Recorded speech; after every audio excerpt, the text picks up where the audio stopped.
My wife painted me as a controlling patriarch to her empowerment circle. I gave her liberation with every bill attached and forced harsh reality. You hear some things and you brush them off. Sometimes, though, you need to actually hear them to understand what you're really dealing with. That's exactly what happened when I discovered my wife had been painting me as some kind of oppressive dictator to her friends, claiming I was crushing her empowerment. The truth? I was about to show her what real liberation actually looks like. I came home from work on a Thursday evening earlier than usual because I'd wrapped up a big project ahead of schedule. The house seemed quiet when I walked in, but as I headed toward the kitchen, I heard her voice drifting in from the living room. She was on the phone, and something in her tone made me freeze. "I'm telling you, it's like living with a control freak," she was saying, her voice dripping with that theatrical frustration she saved for her girlfriends. "He questions everything I want to do. Last week I mentioned that weekend pottery class, and he had the audacity to ask how much it cost. Like, hello? I'm a grown woman." I stopped dead in my tracks. Pottery class. We'd had a perfectly normal conversation about budgeting for hobbies because we were trying to save for the vacation she'd been begging for all year. Apparently that made me an oppressor.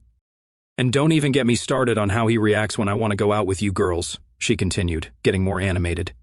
"He always asks where I'm going and when I'll be back. It's like he thinks he owns me or something. I feel so suffocated." My jaw tightened. Asking where your wife is going and when she'll be home isn't control, it's basic consideration. It's what married people do, but clearly I was being painted as a prison warden. "Sarah, you're right," she said, responding to whatever poison her friend was pouring into her ear. "I do need to start asserting my independence more. I can't let him keep suppressing my empowerment like this." Empowerment. There it was, the magic word that apparently justified turning a normal marriage into a feminist battleground.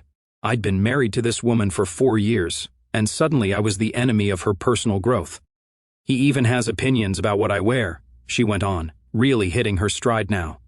"Last Saturday I put on that new red dress, you know the one, and he said it might be too revealing for dinner at his parents' house. I mean, who is he to police my body?" I almost laughed out loud.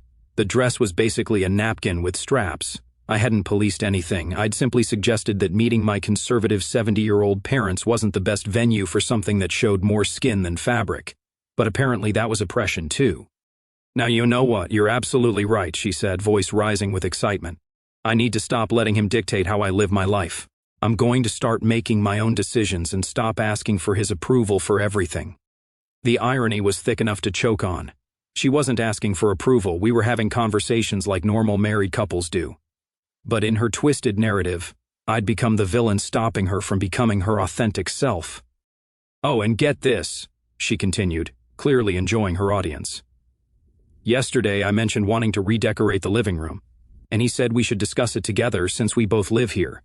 Can you believe that? He thinks he gets a say in how I express my creativity in my own home. Our home. The home we bought together. The home where we both pay the mortgage.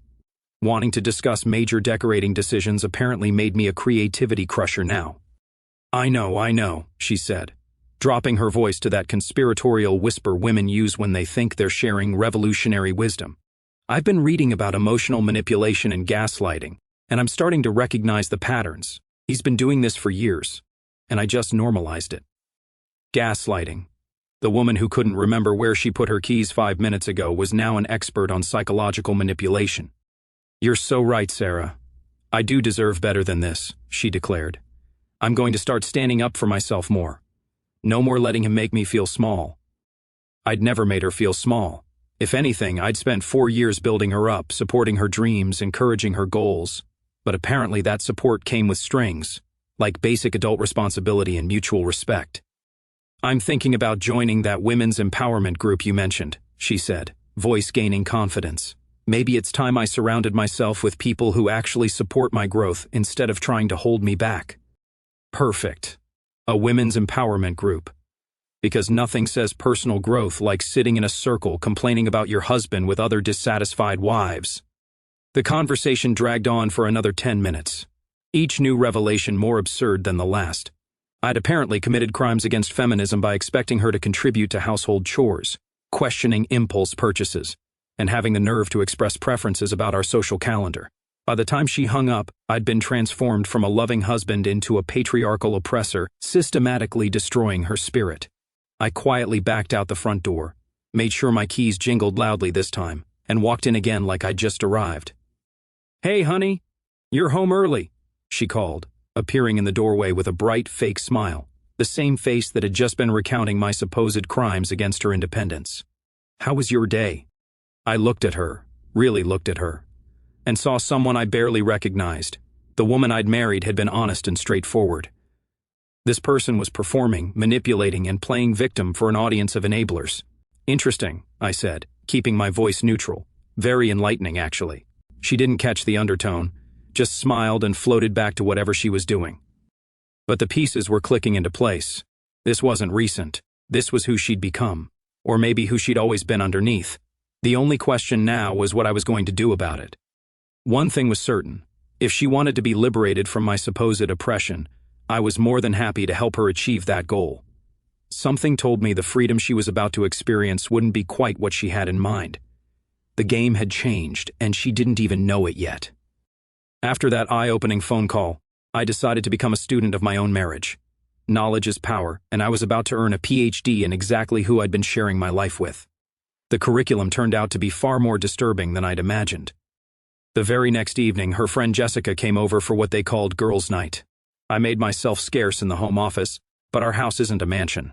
Sound travels, especially when people think they're having private conversations.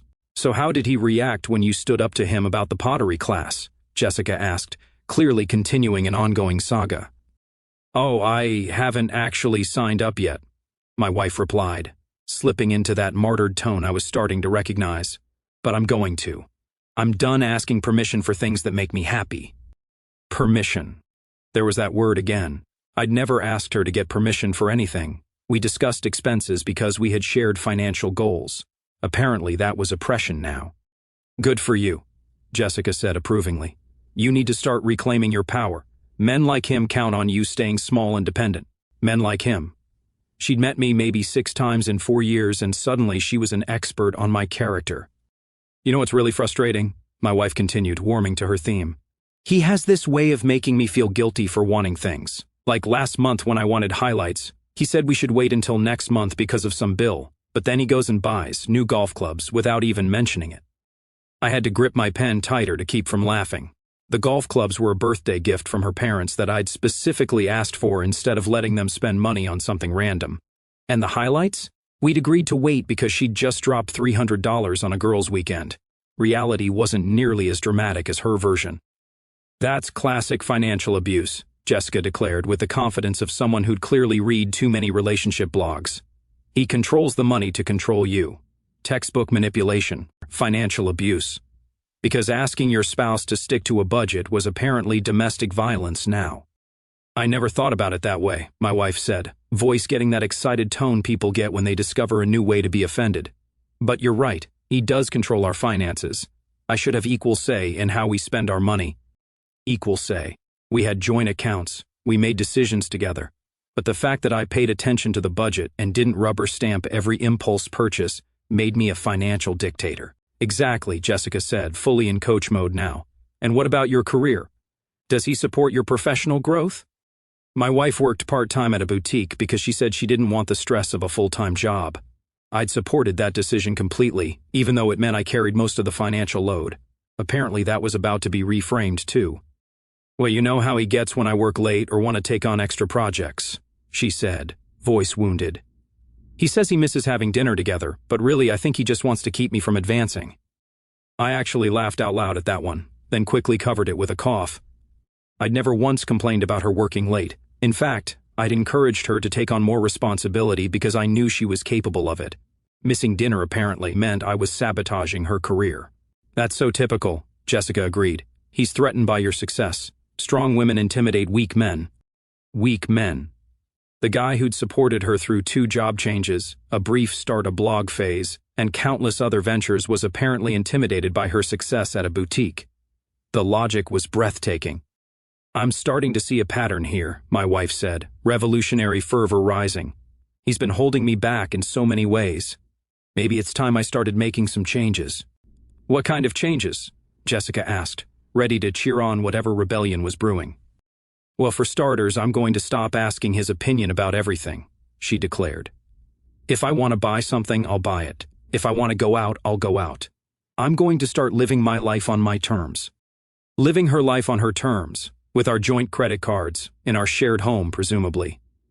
Details like that weren't important when you were fighting the patriarchy. "That's the spirit," Jessica cheered. "You need to show him you're not his property. You're an independent woman who deserves respect." Property, independence, respect. The buzzwords were flying like confetti at a pity party. "I'm thinking about redecorating the bedroom," my wife announced, testing her new wings. "Make it more feminine, more me." "Yes," Jessica practically shouted. "Create a space that reflects who you are, not what he wants you to be."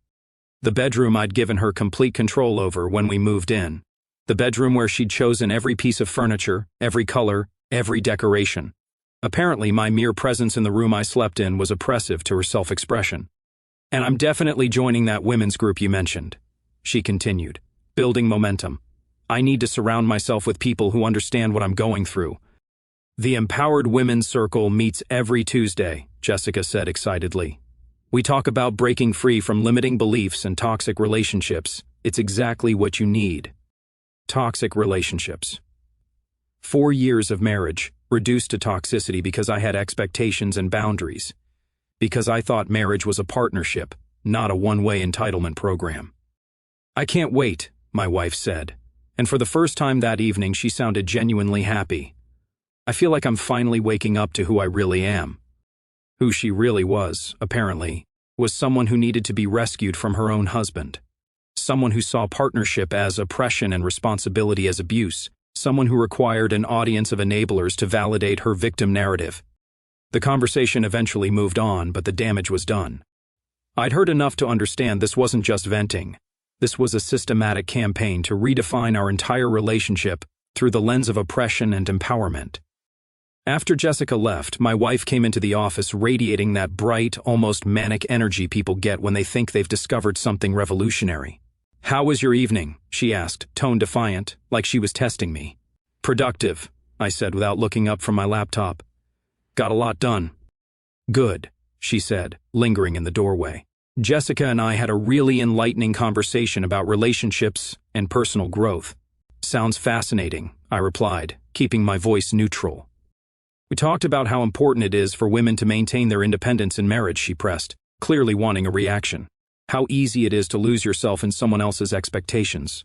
I finally looked up at her, this woman slowly revealing herself to be a stranger. "Independence is important," I agreed. "So is responsibility." Something flickered in her eyes, like she wasn't sure whether I was agreeing or challenging her. "Right," she said slowly. "Well, I'm going to start asserting myself more, making my own decisions." "That sounds like a plan," I said, turning back to my screen. "I'm sure you'll figure out what works best for you." She stood there a moment longer, waiting for more of a fight. When it didn't come, she finally left. But I could feel the tension building. She was gearing up for war, and I was getting ready too. If she wanted to play the oppressed victim, I was more than happy to show her what actual liberation looked like. Something told me it wouldn't be quite the empowering experience she was anticipating. If I thought the phone calls and girls' nights were revealing, I was about to get a front-row seat to the main event. My wife had invited Jessica, her husband, over for dinner on Saturday, along with another couple, Lisa and her partner, from her new empowerment group. What I thought would be a normal dinner party turned into an intervention I never saw coming. The evening started innocently enough. Everyone arrived on time, wine was poured, small talk flowed. But I noticed immediately how my wife introduced me, not "this is my husband," but more like "this is him," with a tone that suggested I was a specimen under observation. "So you're the famous husband we've heard so much about," Lisa said with a smile that didn't reach her eyes. "Famous for what exactly?" I asked, genuinely curious what stories had been circulating. "Oh, you know," she laughed thinly. "Just the usual husband things. Already categorized before I'd even sat down." This was going to be interesting. Dinner conversation started normally, but it didn't take long for the real agenda to reveal itself. Lisa steered everything toward relationships and personal growth, and suddenly my wife was performing for her new fan club. "I was just telling the girls about my pottery class," she said, shooting me a daring look. I finally decided to stop overthinking and just sign up. Good for you, Jessica's husband offered, trying to be supportive without realizing the subtext. It wasn't easy, my wife continued, martyr tone fully engaged. Some people think women should check with their husbands before making decisions about their own interests. Some people. She was talking about me like I wasn't sitting right there.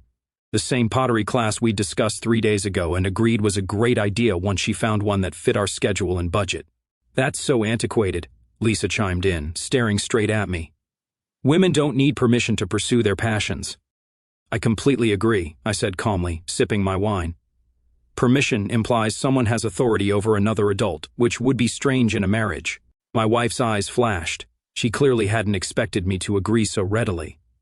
Well, it's not always that direct, she pressed, voice sharpening. Sometimes it's more about creating an environment where someone feels guilty for wanting independence.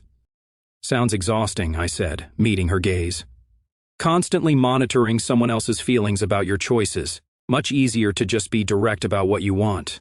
Exactly, the other woman added. Honesty is so important. No passive-aggressive games.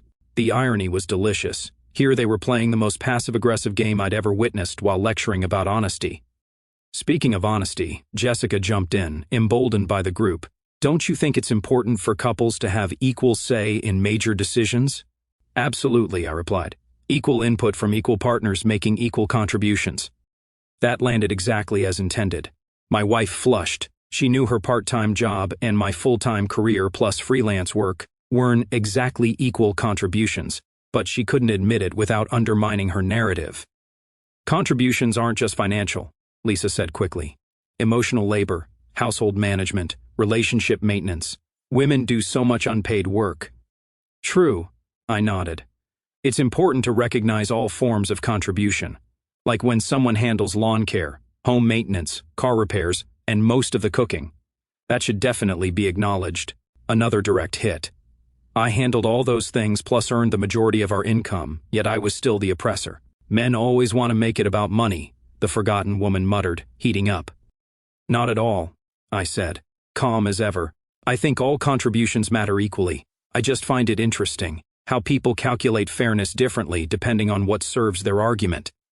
The tension at the table was thick enough to cut with a knife. Jessica's husband looked like he wanted to vanish. The other husband was taking mental notes for his own future battles. What I find fascinating, I continued, addressing the group, is how the definition of empowerment seems to change based on convenience. Sometimes it means independence and self-reliance. Other times it means having someone else handle the unpleasant responsibilities while you pursue your passions. That's not what empowerment means at all, Lisa snapped, dropping the fake friendly act. Empowerment is about having choices and not being controlled by patriarchal expectations.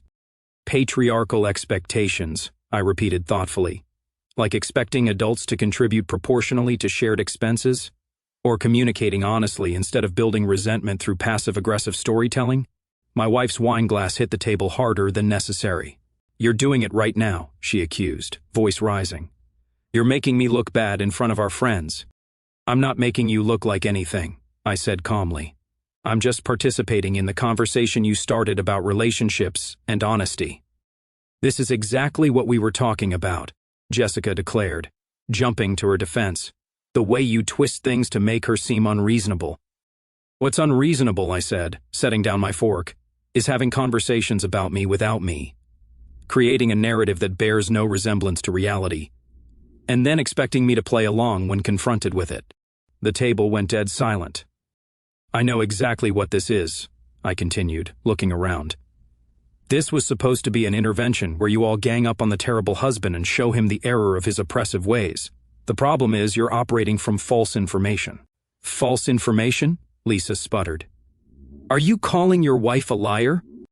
I'm saying the victim narrative requires a villain, I replied. And when you need to be a victim badly enough, you'll rewrite history to create one. My wife's face was crimson. You are unbelievable, she hissed, voice shaking with rage. This is exactly why I need support from people who understand what I'm going through.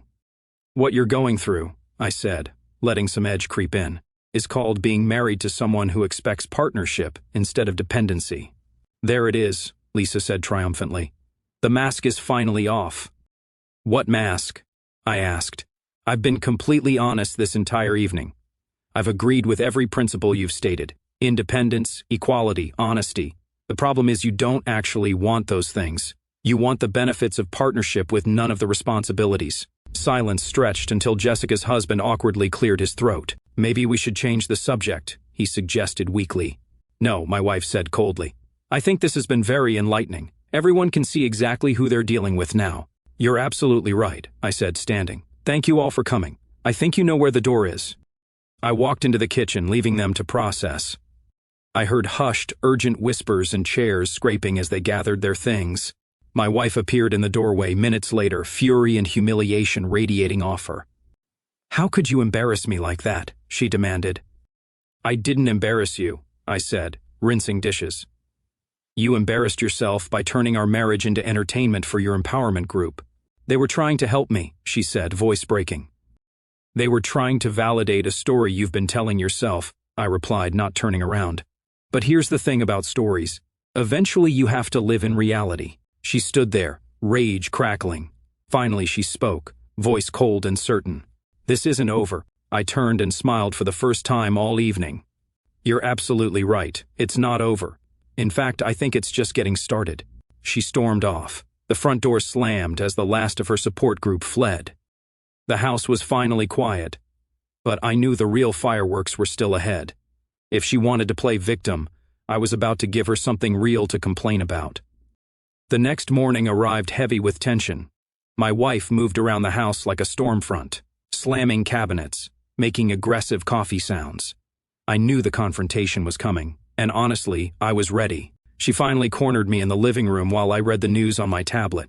No pleasantries, just straight to the attack. We need to talk, she announced, arms crossed, standing in front of me. Absolutely, I said, setting the tablet down and giving her my full attention. I've been looking forward to this. That threw her. She'd expected defensiveness or avoidance, not eager participation. Last night was completely unacceptable, she launched in, clearly rehearsed.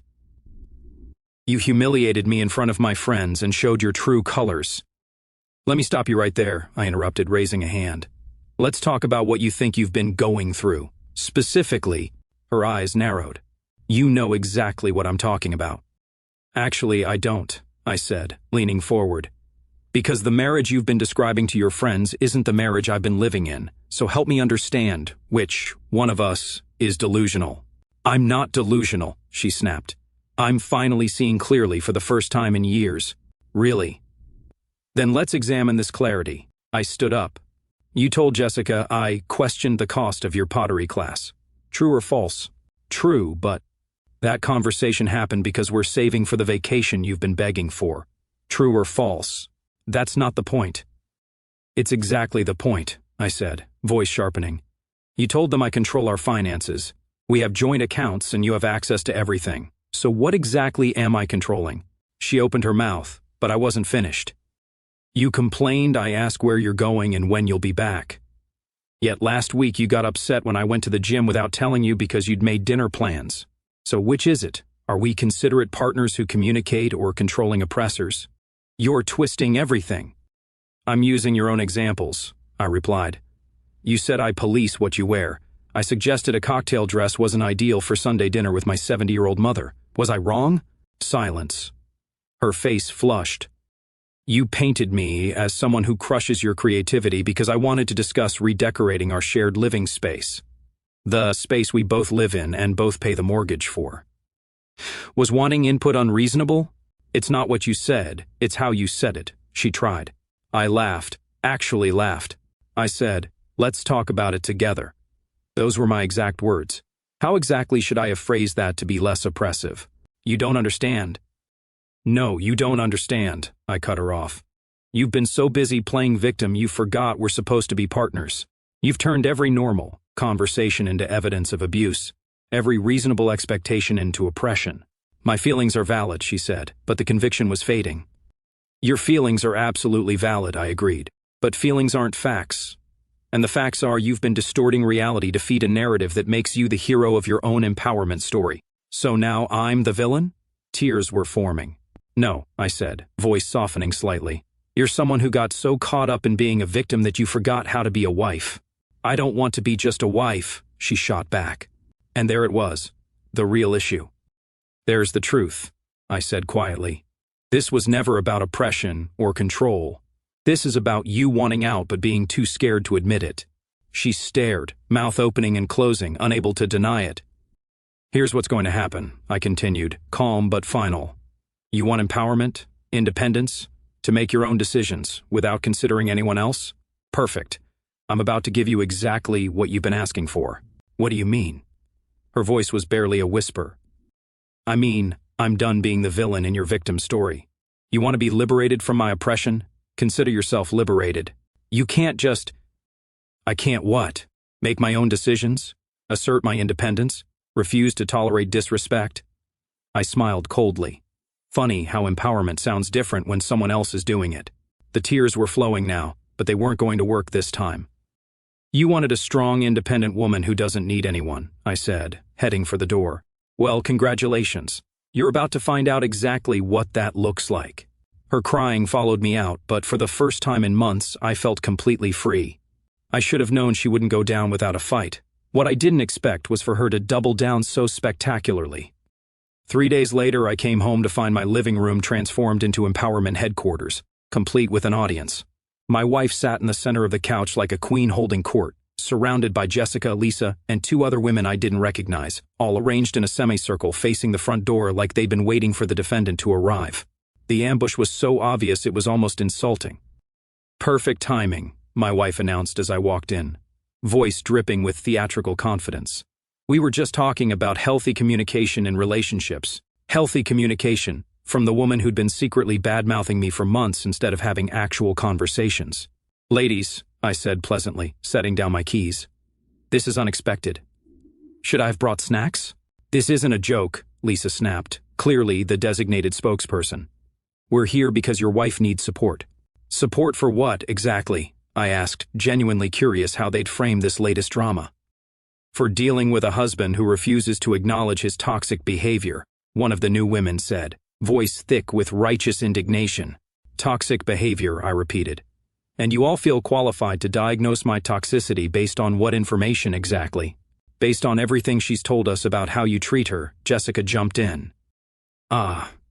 So this is based on her version of events, I said, nodding. The same version we're asking about expenses is financial abuse and wanting input on home decorating is creative oppression. Don't you dare minimize what she's been through, Lisa hissed. What she's been through, I said slowly, is being married to someone who expects basic partnership and mutual respect. See? My wife said triumphantly to her audience. This is exactly what I was telling you about.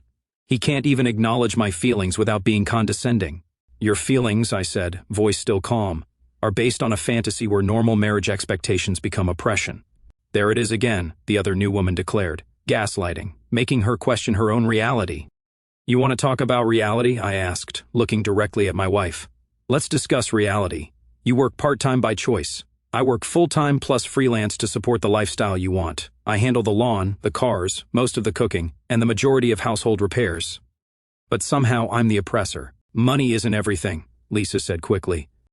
You're right, I agreed. But responsibility is. Accountability is. Honesty is. All things that seem to be missing from this empowerment narrative. How dare you speak to her like that, Jessica said, standing as if ready to physically defend my wife. Like what? Like an adult capable of handling truth? I asked. Is that not empowering enough for you? You're being deliberately cruel, my wife said, voice trembling with what looked like genuine emotion. I'm being honest, I replied. The same honesty you've been avoiding by turning our marriage into a therapy session for strangers.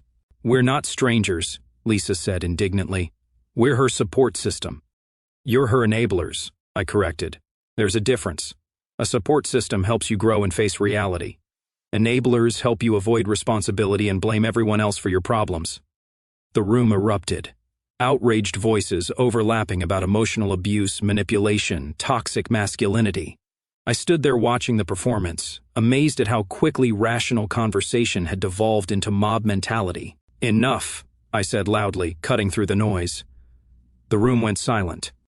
Here's what's going to happen, I continued, voice carrying an authority that made them all lean back slightly. You ladies are going to leave my house. Now. You can't just kick us out, one protested. Actually, I can, I said pleasantly. It's called property rights. Look it up. This is her house too, Jessica said defiantly. You're absolutely right, I agreed. And when she starts paying the mortgage, she can invite whoever she wants.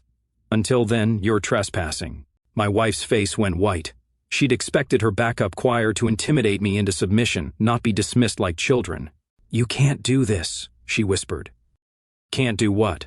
Exercise the same independence you've been demanding for yourself? Make my own decisions about who's welcome in my home? Our home, she corrected weakly. Our home that I pay for, I replied. Our home where you've been conducting secret campaigns against me. Our home that you've turned into a stage for your victim performance. They gathered their things, muttering about lawyers and domestic abuse hotlines. I almost laughed at the absurdity. Ladies, I called as they headed for the door. Next time you want to save someone, make sure they actually need saving. And maybe get both sides of the story first. After they left, my wife and I stood in the sudden quiet. She looked smaller somehow, like the absence of her cheering section had deflated her. I hope you're happy, she said finally. Actually, I am, I replied. For the first time in months, I can breathe in my own house. She stared at me like I was a stranger, which was ironic, considering I'd been living with one for months. This isn't over, she said, but there was no conviction behind it. You're right, I agreed. But it's about to be. The week after the intervention disaster was eerily quiet. My wife had retreated into cold silence, a relief after months of manufactured drama, but I knew she was planning something. Victims turned crusaders don't just surrender, they escalate. I didn't have to wait long. Friday evening, I came home to suitcases by the front door and my wife sitting at the kitchen table with a stack of papers. She looked up with what she probably thought was righteous determination. I'm leaving, she announced, like she was delivering a devastating blow. Okay, I said simply, opening the fridge for a beer. The simplicity clearly wasn't what she'd rehearsed. She'd expected tears, begging, desperation. That's it? She asked, voice rising. Just okay? What else would you like me to say? I asked, taking a sip. You've spent months telling everyone how oppressed and miserable you are. Leaving seems like the logical solution. I thought you'd fight for us, she said. And for the first time I heard genuine uncertainty. Fight for what exactly, I asked. The privilege of being painted as an abuser to your friends? The right to be treated like a villain in my own home? She opened her mouth, then closed it, realizing she had no good answer. Where are you going? I asked, more curious than concerned. Jessica said I could stay with her until I figure things out. Perfect, I said. Jessica can experience firsthand what it's like to support an empowered woman who doesn't believe in contributing equally to expenses. That's not fair, she protested. Fair? I laughed. You want to talk about fair? Let's talk about what fair looks like. I walked over to her papers, legal documents, bank statements, notes from her empowerment group about financial liberation. You've been planning this for a while, I observed. I've been preparing to take control of my life, she said, trying to sound confident. Excellent, I said, sitting across from her. Let's discuss what that control looks like in practical terms. She frowned, not expecting the calm, businesslike approach. First, since you're taking control of your life, you'll obviously want control of your expenses.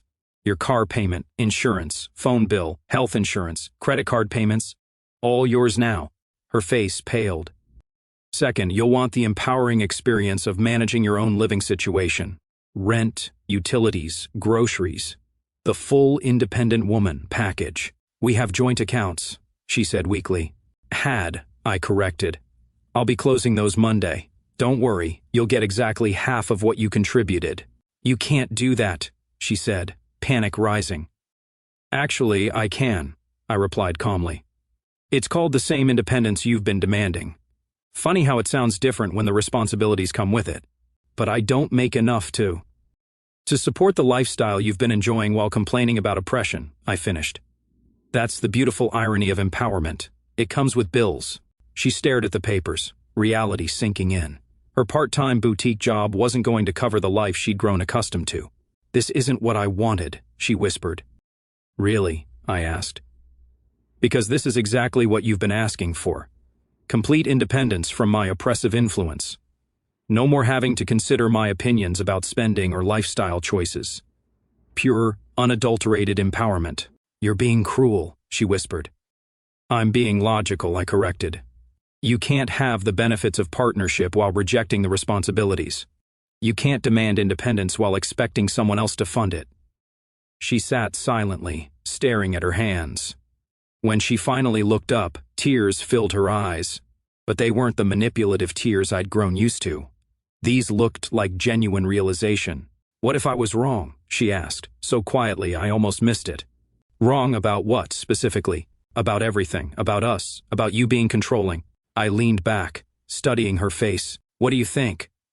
I think, she said slowly, I got caught up in something that made me feel important, like I was fighting for something bigger than myself, and now I'm realizing maybe I was fighting against the wrong thing. I nodded but said nothing. This was her moment to decide what she actually wanted, versus what she'd been told she should want. Can we try again? She asked hesitantly. That depends, I said. Are you asking as someone who wants to be married, or as someone who's scared of paying her own bills? She winced but didn't look away. I want to be married to you, she said. The real you, not the villain I created in my head. And the empowerment group? Done. I can see now how toxic it was. They wanted me to be angry more than they wanted me to be happy. I stood and walked to the window, looking out at the yard I'd spent countless weekends maintaining while she complained about my expectations. If we do this, I said finally, it's on different terms. No more victim narratives. No more rewriting history to justify self-pity, and definitely no more turning our marriage into entertainment for bitter women. I understand, she said quickly. Do you? I asked. Because empowerment isn't about being free from responsibility. Real empowerment is being strong enough to handle responsibility, smart enough to recognize partnership, mature enough to communicate directly instead of through gossip and manipulation. She nodded, looking genuinely chastened. The suitcases go back upstairs, I said. But the lesson stays learned. I won't do this dance again. As she unpacked her bags, I realized she'd gotten her empowerment after all, just not the kind her support group had promised. She learned the difference between independence and interdependence, between strength and stubbornness, between being liberated and being abandoned. Sometimes the best way to save someone from themselves is to give them exactly what they think they want. Liberation delivered. Our story has come to an end. If you've made it this far, how about subscribing to our channel? It helps us immensely. I've selected 2 other videos I'm sure you'll enjoy. Feel free to click on them. I'll be waiting for you in the next story. See you soon.